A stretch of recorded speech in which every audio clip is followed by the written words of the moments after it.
As of yesterday, YouTube just updated their terms of service, and depending on the person, some of these points that they go through and the changes that they've made could be confusing to some. And there's a lot of different points that they cover, but I'm going to be focusing more on the controversial one that a lot of people are worried about, the right to monetize section. Now, because I want this video to be accessible by anyone, I'm going to go over the basics of YouTube partnership and monetization. If that isn't of interest to you, if you already know that kind of stuff, I'll leave timestamps so that you can skip ahead. But if you're not a creator yourself or you're not in the YouTube scene, you'll find it interesting to know that creators get paid, in most cases, for their content that they put out. If they make a video or they make live streams, they get donations. But specifically to videos, creators get paid because YouTube provides ads on the video. There are advertisers out there that want to sell a product or a service, so they go to Google and say, hey, I noticed that there's this channel that has viewers that could potentially be our customers, and we would like to put our ads in front of them. YouTube will then charge them a certain amount per person that views it, and a portion of that income that Google will get will then give it to YouTubers. YouTube will then take 30% and give 70% to the creator. So a side note, this myth of creators getting 70% of the ad revenue is actually a myth. It's closer to 55%, but there's an incentive and everyone wins here. Creators get paid, so then they get to make more content. Viewers unfortunately have to look at ads and not the content that they wanted to watch, but there's going to be content available for them. Advertisers get to advertise their services and products to you, the viewer, and YouTube gets a cut of the profit and continues to have monopoly, meaning most of the business continues to come to them. Now, YouTube is a business, and their only objective is to continue doing business. They don't care how a creator feels, they don't care how advertisers feel, and they don't care how you, a viewer, feels, in the exception of when it affects their business. As long as they can continue operating and making a profit, everything's good. And most creators know this, some viewers do, and really that's not a problem because YouTube's objectives, creators' objectives, viewers, everyone's objectives align. So while it may seem kind of cold-hearted, it's no big deal. So what does YouTube need from everyone in order to continue doing business? They need creators to continue making content, they need viewers to continue watching content, and they need advertisers to continue buying ads. Which herein lies a struggle that they used to have. If a creator wants to swear or say something controversial or something that doesn't align with what an advertiser wants for their product, I'll give an example.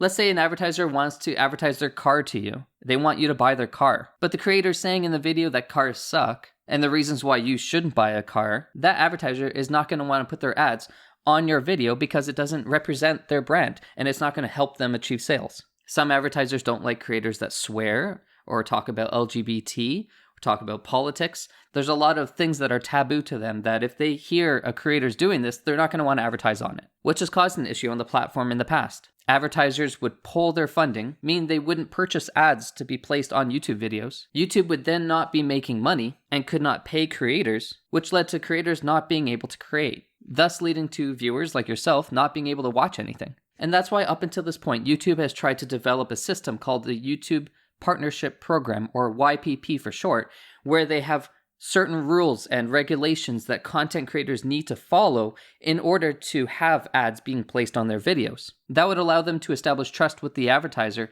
and allow the system to work properly. Money's flowing in, creators are creating content, viewers are able to watch content, and everyone's winning.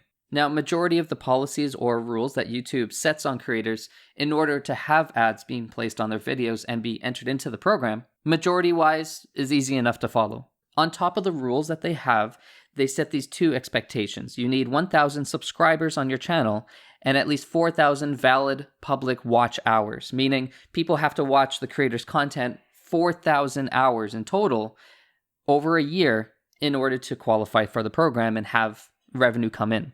Many creators, in fact, majority of creators, never reach these thresholds and therefore never receive ads on their videos and never make money. And up until this point, this system has worked properly.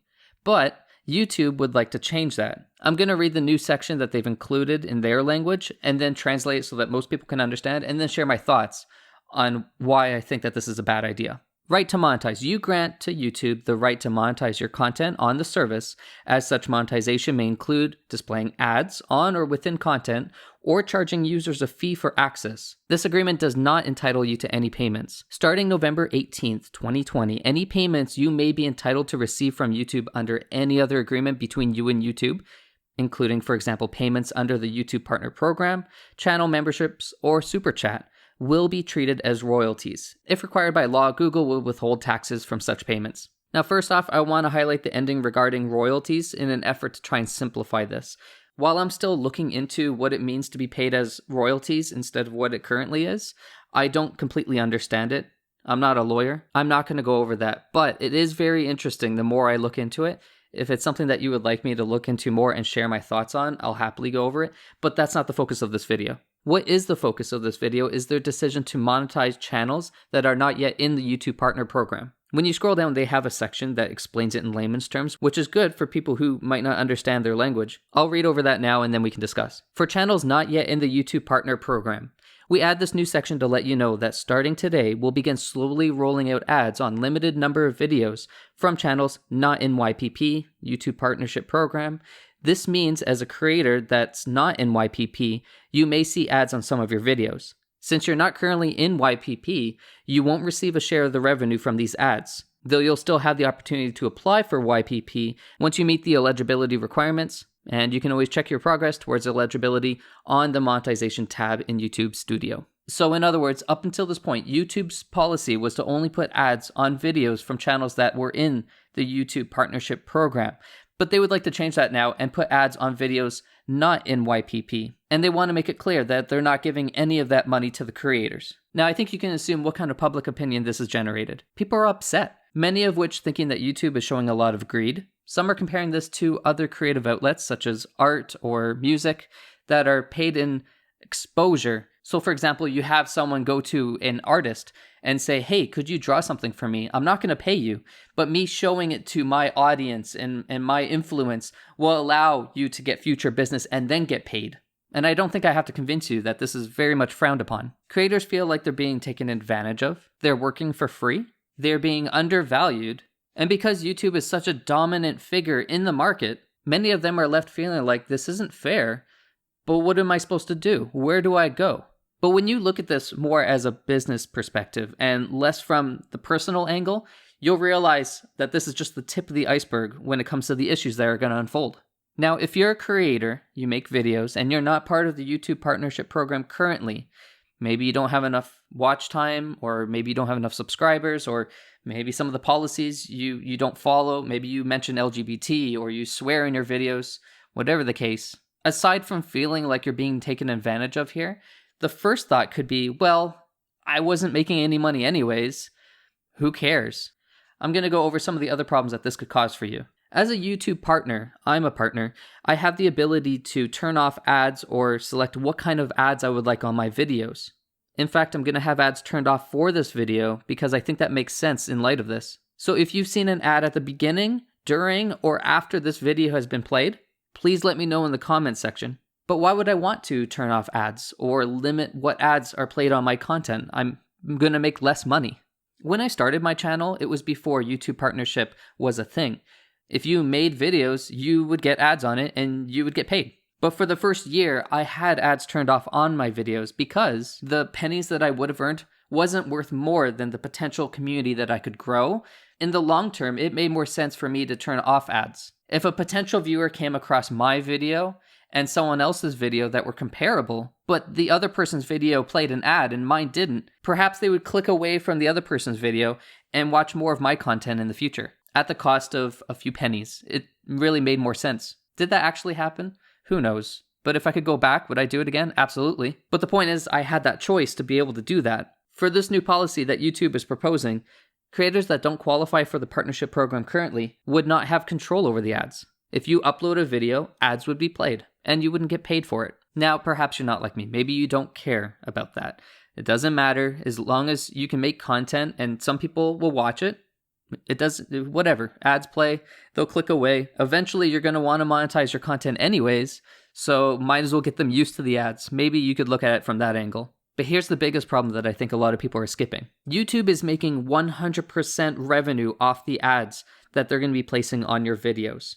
They now have an incentive to not make you a partner. Because if they make you a partner, then they only earn a percentage, less than 100%, 70, 55, whatever the case. So what's stopping them from increasing the requirements, whether it's through a policy or just behind the scenes, and not giving you partnership? They'll continue letting you make content, let you grow, and earn 100% of the revenue. Now, why don't they do this to current creators that are in the partnership program? Why don't they do that to me? They could be making 100%, throw ads on this, and not give me a say in the matter. Channels that have more of an influence and audience are pulling in people to the platform. Me making this video makes you want to watch more videos on this channel, and essentially on YouTube as a whole. If they suddenly started taking 100% of my income or taking away control that I have, that then gives me an incentive to not attract you guys to this platform, which in a business standpoint makes more trouble than it's worth for YouTube. So why do I care? I'm a partner. This shouldn't affect me, but it does. And if you're a partner, it affects you too. So if you're not aware of this already, ads on YouTube works in a sort of slot situation is how I'll describe it. Simply put, Google has ad inventory. So you got Walmart, you got Best Buy, Starbucks, Hasbro. You have all these companies giving them ads. That's ad inventory. And then you'll have what I call slot inventory, where videos have opportunities to put in an ad. And in a perfect world, that would be balanced. There would be just the right amount of ads for just the right amount of slots, but it's never completely equal. Sometimes there's more ads than there are slots, and sometimes there's more slots than there are ads. If you've heard of the term adpocalypse that happened in the past, that's where we had less ads available than we had slots. So content creators would want to make money. They would say to YouTube, hey, put an ad on my video. There's a slot available. But then YouTube would say, I don't have ads available because maybe the advertisers have pulled out funding. They didn't trust creators was what was happening because they were saying things that didn't align with their business, such as, like I said earlier, swearing, controversial topics, or just something that they don't want connected to their brand. We now have the opposite extreme, where YouTube has too many ads and not enough slots to put them into. This bottlenecks the income that YouTube can make, meaning they have a lot of potential money that they could be making, and creators could be making, and advertisers. There's potential good that could be happening, but with the current system, YouTube can't utilize that income. So why am I saying this, and why does the policy change affect this? If YouTube starts putting ad slots in channels that are not part of the YouTube partnership program, the demand for slots to put ads into goes down. There's less competition for who to advertise on. So to give the opposite extreme example, if there was one YouTuber, and only one YouTuber, that posted one video per day and put one ad on that video each day, and all views were going to that one video, as an advertiser, they're going to pay a lot of money to be in that slot because competition is high for slots. Now suddenly, if you have lots of slots available, advertisers will be less likely to pay as much. And it's important to know that this doesn't affect YouTube. YouTube is still going to make just as much as they would, but creators on an individual level would make less. And yes, that includes and is exclusively including partners, because according to this policy, non-partners don't make any money anyways. But I hope you see the bigger issue here, that this would create an incentive to YouTube to advertise on the non-partnered channels. Because put yourself in YouTube's shoes. Why would you want to put ads if there's tons of slots available? Why would you put ads on channels that are in the partnership program and only take a percentage of the revenue when you can put ads on the non-partnered channels and make 100% of the income? Cynically put, in layman's terms, if YouTube can't make more money or a higher percentage off the partners, just move the ads over to the non-partners. Now here's another take. Let's say you're not part of the YPP. You're not making money on your videos, but YouTube is forcing ads on them anyways. They responded to me on Twitter to say if your channel wasn't approved or was removed from YPP due to the nature of your content, for example, not complying with our guidelines policies, we won't show ads on your videos.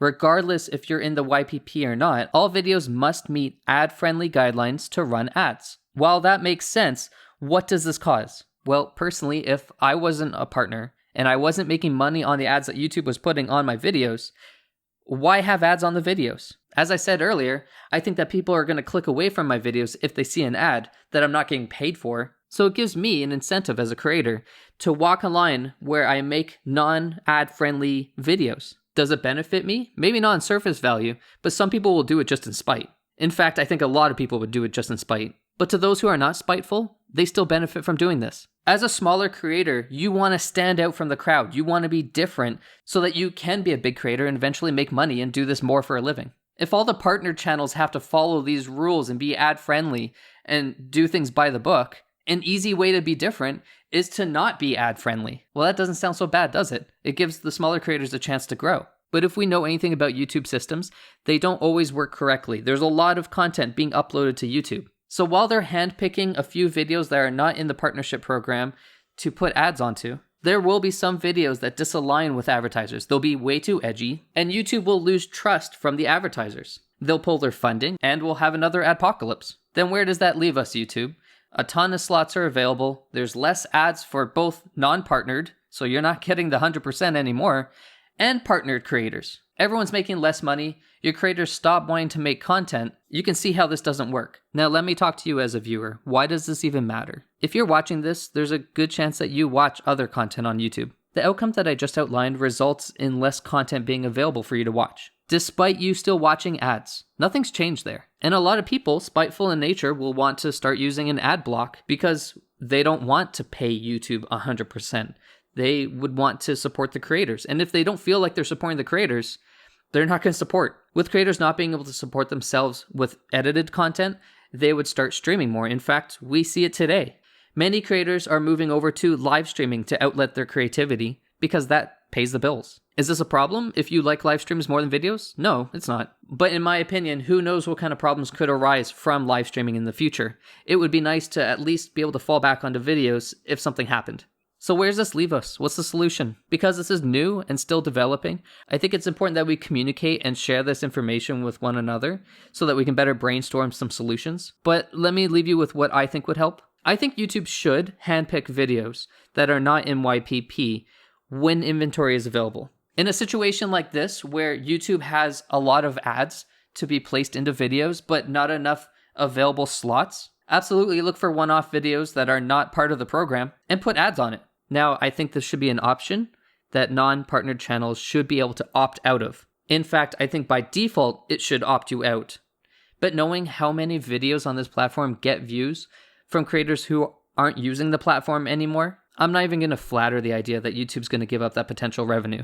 But when there are a lot of ads, like now, and not enough slots to occupy them on the partnered channels, sure, pick a few videos that are not in the program and put the ads there. However, pay those creators the same as if they were in the YouTube partner program to remove the bias. Hell, add a statistic in analytics for non-partnered channels that they can see the potential revenue they could have made if they were a partner. They still get their fair share of revenue for the ads that you do place on their videos, but that's only going to encourage them to want to work harder. Now, how does this incentivize people that are on the program? Me, a partner. Advertisers are likely going to naturally want to advertise on the safer channels. The ones that are already on the partnership program or become on the partnership program have a proven track record, and advertisers are more likely to trust that that's where they want their ads.